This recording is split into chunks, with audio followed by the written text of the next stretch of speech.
Hello everyone and अस्सलाम वालेकुम, this is Sharifa Yasmin. Welcome back to my channel. देखते रहो जी। आज का जो वीडियो है वो पाकिस्तान और बांग्लादेश के दरमियान T20 सीरीज हो रही है। फिर से करो। हेलो एवरीवन एंड अस्सलाम वालेकुम, this is Sharifa Yasmin. Welcome back to my channel. देखते रहो जी। आज का जो वीडियो है वो पाकिस्तान और बांग्लादेश के दरमियान T20 सीरीज हो रही है, उसके हवाले से। T20 सीरीज का पहला मैच जो है वो पाकिस्तान हार गया। जी हाँ, उसको शिकस्त हो गई और बहुत बुरी तरीके से शिकस्त हुई है। और कहना चाहिए कि ना इनकी बैटिंग चली ना इनकी बॉलिंग चली और बांग्लादेश के हाथों ये शिकस्त खा गए। अब करना क्या होगा, क्या इस मैच में इन्होंने किया, चलिए वो तमाम चीजें मैं आपके साथ शेयर करती हूँ। लेकिन अगर आप मेरे चैनल पर नए हैं तो आप मेरे चैनल को जरूर सब्सक्राइब कीजिए, लाइक कीजिए और कमेंट कीजिए। चलिए अपना वीडियो स्टार्ट करते हैं।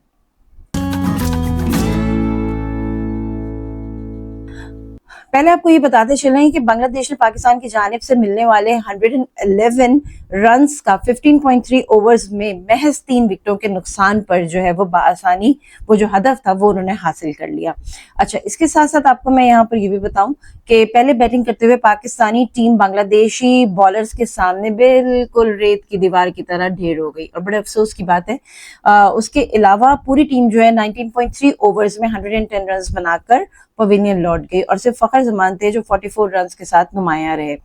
फिर थोड़ी सी इनकी तफसीलात पे जाऊंगी और उसके बाद फिर मैं इनकी वीकनेसेस बताती हूँ आपको कि क्या थी और किस तरह से ये स्ट्रेंथ ले सकते हैं।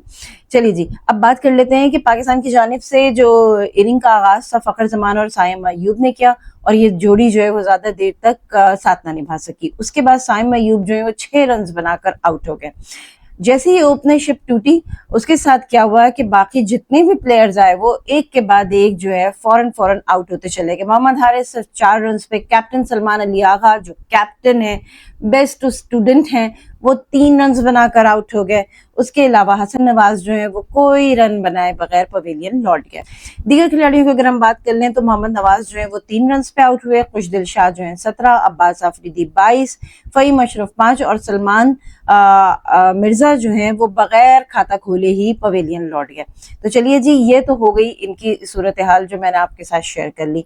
अब थोड़ी सी बात कर लेते हैं। अगर इसको हम समराइज करें तो हमें ये पता चलता है कि पाकिस्तान की ये डिफीट बहुत ही बुरी डिफीट है और ये सिर्फ एक हार नहीं है, ये पुअर प्लानिंग को, पुअर स्ट्रैटेजी को, पुअर एग्जीक्यूशन को, पुअर प्रिपरेशन को, इन तमाम चीजों को इंडिकेट कर रही है कि पाकिस्तान ने क्या तैयारी की थी और किस तरह से उनकी बॉलिंग और बैटिंग जो है वो नाकाम हुई है। अब पहले बात कर लेते हैं बैटिंग के हवाले से। तो क्या हुआ कि टॉप ऑर्डर जो था वो बहुत जल्दी कोलैप्स कर गया। आप सबने देखा कि वो जो एक पार्टनरशिप होती है ओपनिंग की वो बिल्कुल भी कायम नहीं रह सकी। और हमेशा जो कहते हैं कि T20 में अगर पार्टनरशिप स्ट्रांग हो जाएगी तो फिर आपकी चीजें, आगे जो प्लेयर्स आते हैं उनके ऊपर प्रेशर नहीं होता। पार्टनरशिप ही प्रेशर का शिकार थी और बांग्लादेश के बॉलर्स के हाथों बुरी तरह वो फंसे हुए थे। अच्छा, इसके बाद मिडिल ऑर्डर जो इनका था वो भी फेल हो गया, मिडिल ऑर्डर भी अच्छा काम नहीं कर सका। उसके बाद अगर हम आ जाते हैं कि जो स्ट्राइक रेट था वो इतना स्लो था कि ये जो कहते हैं ना T20 में ये क्राइम है, आप स्ट्राइक रेट को कम रखेंगे, मॉडर्न क्रिकेट है, आप विन नहीं कर पाएंगे। तो बहुत स्लो स्ट्राइक रेट था। अच्छा, उसके बाद अगर हम बॉलिंग के पॉइंट ऑफ व्यू से बात करें तो मैंने पाकिस्तान की बैटिंग आपको बताई है। बॉलिंग के पॉइंट ऑफ व्यू से बताएं तो सबसे पहले तो भाई जो अर्ली विकेट लेनी चाहिए थी वो लोगों ने नहीं ली। स्टार्टिंग में अगर आप विकेट्स ले रहे थे जिसमें बांग्लादेश कामयाब हो गया, उसने अर्ली विकेट बहुत तेजी से ली। इसके बाद लैक ऑफ वेरिएशन था, आपकी बॉलिंग में वेरिएशन था ही नहीं। आपने जो है वो जो कहते हैं ना कि जो एक बॉलिंग प्लान होता है वो आप लोगों का नजर ही नहीं आ रहा था कि बॉलिंग प्लान क्या है, किस तरह से कर रहे हैं, क्या वेरिएशन लेकर आएंगे। अगर आपको लगता है कि अभी ये नहीं चल पा रहा है तो हमें किस बॉलर को लेकर आना है, कुछ नजर नहीं आ रहा था। फिर उसके बाद जो कैच ड्रॉप करने का एक सिलसिला होता है, अगेन T20 में कैच ड्रॉप करना एक क्राइम की हैसियत ही रखता है और हार में ये एक बहुत अहम किरदार जो है वो अदा करता है। उसके अलावा अगर हम बांग्लादेश की परफॉर्मेंस की बात कर लें तो आप देखें उन्होंने बड़ी स्मार्टली बैटिंग की, बहुत अच्छी पार्टनरशिप के साथ चले, बहुत स्मार्टली उन्होंने जो है वो एक दूसरे को देखते हुए, समझते हुए, स्ट्रेटेजी को समझते हुए काम किया। फिर उसके अलावा जो बॉलिंग की उनकी बारी आई तो बड़ी क्लेवर बॉलिंग थी उनकी, बहुत होशियारी के साथ उन्होंने बॉलिंग की और साथ साथ उन्होंने एक एक बंदे के हिसाब से बॉलिंग की।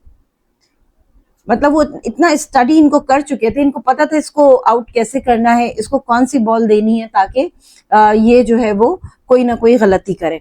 फिर उसके बाद अगर फील्डिंग की बात कर लें तो बड़ी एनर्जेटिक फील्डिंग उन्होंने की, हमारी तरह कोई कैच वगैरह जो है वो मिस नहीं कर रहे थे, और वो फील्ड पे डोमिनेट हुए हुए थे, उन्होंने कब्जा किया हुआ था, और हमारी टीम जो है वो उस डोमिनेशन के अंडर आ गई थी, शुरू में ही आ गई थी, तो वो उस तरह से खेल पेश ही नहीं कर सके, या यूं कह लीजिए शायद बांग्लादेश घूमने गए। अच्छा जी, इसके बाद अब अगर हम कहते हैं कि भाई अब टेक अवे पॉइंट्स पाकिस्तान के लिए क्या है, तो भाई सबसे पहले तो आप अपनी बैटिंग जो है ना, उसमें जो प्लेइंग 11 आपके, उनकी पोजीशन आप ठीक करें। अगर आपको लगता है कि ये पार्टनरशिप नहीं चल रही दो लोगों की, तो रिप्लेस कर दीजिए। जरूरी है कि वही लोग आके ओपनिंग करें, आप रिप्लेस कर दीजिए और बेस्ट ऑप्शन की तरफ जाएं। उसके बाद इनको अपनी जो बॉलिंग है उसकी स्ट्रैटेजी बनानी पड़ेगी, इनको अपनी फील्डिंग को स्ट्रॉन्ग करना पड़ेगा। अच्छा, वो जो कहते हैं ना कि जी जो एक क्लैरिटी होती है बॉलिंग करते वक्त, वो क्लैरिटी इनके पास नहीं है, उनको वो क्लैरिटी लानी पड़ेगी। पुअर प्रिपरेशन, हमारी एग्जीक्यूशन का स्टाइल भी अच्छा नहीं है, हमारे अंदर जो कम्युनिकेशन स्किल्स होते हैं वो भी नहीं है। और अगर पाकिस्तानी टीम चाहती है कि वो अपना कहते हैं ना बाउंस बैक करे, तो फिर उसके लिए अगला मैच जीतना बहुत जरूरी है, और अगला मैच ऐसे नहीं जीत पाएंगे जैसे इन्होंने पहला खेला है। अगला मैच अगर इनको जीतना है, जो सेकंड है, उसमें इनको क्लैरिटी भी लानी पड़ेगी, फ्लेक्सिबिलिटी भी लानी पड़ेगी, और प्लेइंग 11 में चेंजेस भी लानी पड़ेगी। चलिए जी, ये तो मेरा अपना एक तजिया था जो मैंने आपके सामने रख दिया। आपकी क्या राय है बिल्कुल आप बता सकते हैं। हमेशा की तरह बड़ी डिसअपॉइंटिंग पाकिस्तान की परफॉर्मेंस रही, और हम सबको बहुत अफसोस हुआ, क्योंकि अगर खेल के हारते तो बुरा नहीं लगता, लेकिन खेले ही नहीं। लोग चिढ़ते रहे कि जी ये मॉडर्न क्रिकेट है, नहीं आ रही तो भाई अपनी परफॉर्मेंस को जो है वो बेहतर बनाएं। आकिब जावेद साहब जो है वो डायरेक्टर हाई परफॉर्मेंस आ गए हैं, तो आकिब जावेद साहब परफॉर्मेंस तो नजर ही नहीं आ रही टीम की, जैसे थे वैसे ही अपनी जगह पे खड़े हैं, जैसे पहले बुरा खेल रहे थे अब भी उतना ही बुरा खेल रहे हैं। तो डायरेक्टर हाई परफॉर्मेंस को बनाने से या कमेटी में चेंजेस लाने से हमें तो नहीं लगता कि जी टीम में कोई चेंजेस आ रही है। और अगर टीम में चेंजेस लानी है तो आपको टीम के ऊपर मेहनत करनी पड़ेगी, आपको पूरा एक स्ट्रैटेजिक प्लान बनाना पड़ेगा, और उसमें यह तय करना पड़ेगा कि कौन खेलेगा कौन नहीं खेलेगा। जो अच्छा परफॉर्म नहीं कर रहा उसको बाहर बिठाएं, जो अच्छा परफॉर्म कर रहा है उसको अंदर लेकर आए। अगर ये सारी बातें एक आम आदमी कर रहा है तो मेरे ख्याल से आप लोग तो भाई ओहदों पे बैठे हुए हैं, तो आपको तो ज्यादा बेहतर पता होना चाहिए।